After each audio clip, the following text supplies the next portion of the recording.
if Orson killed Mike in Desperate Housewives. So Orson Hodge, at the end of season 2, runs over Mike Delfino with a car, and Mike dies right away. Susan would be devastated. Mike's parents, Nick Delfino and Adele, would be devastated, and Nick would probably be allowed to leave prison for the funeral. Maybe. And, of course, Julie would be devastated, and of course, Zach Young would be so devastated because Zach does care about Mike.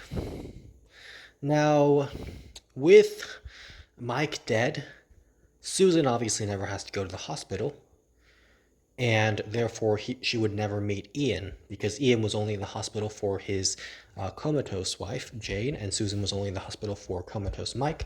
But without Mike in a coma, Susan never goes to the hospital and never meets Ian. So maybe Susan just finds someone else and then starts a new relationship there. Now, Orson Hodge would marry Bree, and eventually Monique's corpse would be discovered, and the police would do an investigation and find Mike's wrench, which would have Monique's blood on it. And the police would conclude that Mike Delfino killed Monique Polier. And since Mike is dead, the police cannot really do anything to Mike, so they would just consider the case closed and say that Mike Delfino, who was hit in a hit and run, was the one who killed Monique, and they might not really trace Mike's death hit and run to Monique's death, because they wouldn't really have much reason or ability to do so without any evidence. So Orson gets away with everything. Now, Alma, Orson's ex-wife, and Gloria, Orson's mother, would try to find a way to take down Orson. They would try to, of course, keep him to themselves.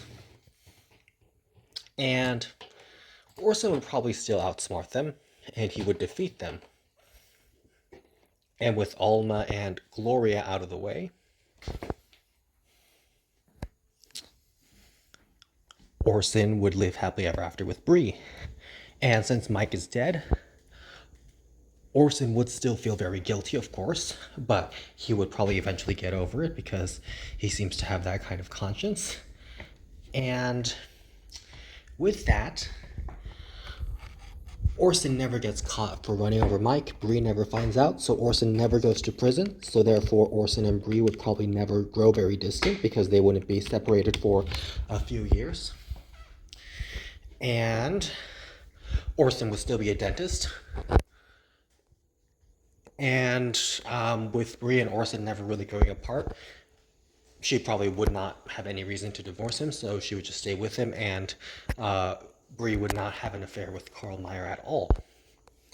Now, with Sam Vandekamp, or Sam Allen, coming into the picture, Sam, of course, being Rex's illegitimate child, Sam would, of course, blackmail Bree, and he would threaten to tell Gabby and Carlos about Juanita Solis, and how it was Andrew Vandekamp who drove the car that put Juanita Solis in that condition.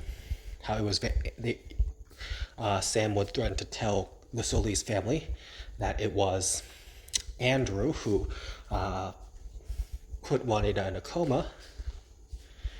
And from here, Orson would support Bree's decision to pay off Sam and to give him her entire business.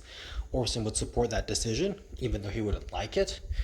And he would understand that Bree covered up Andrew's horrible act with a car, because Orson himself would have literally killed Mike with a car. So Orson would have no leg to stand on, and Orson would just support Bree's decision and say, okay, Bree, good for you. And then Orson and Bree would just stay happily married together. And of course, with that, Keith never comes into the picture, and later Chuck never comes into the picture either.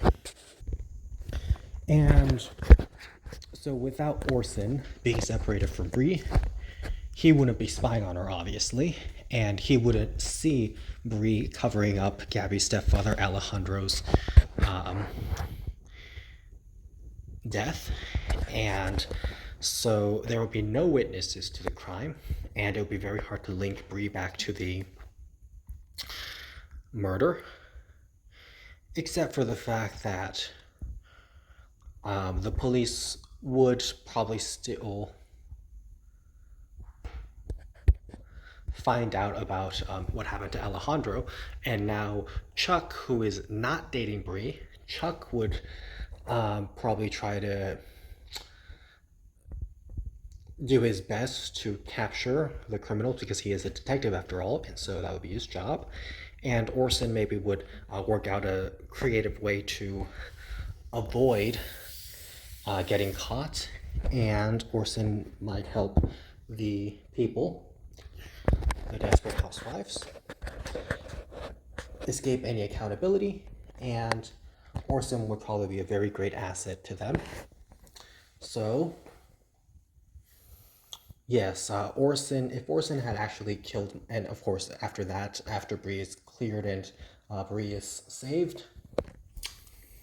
Orson and Bree would probably live happily ever after, and Bree would just be forever grateful to Orson for everything he's done.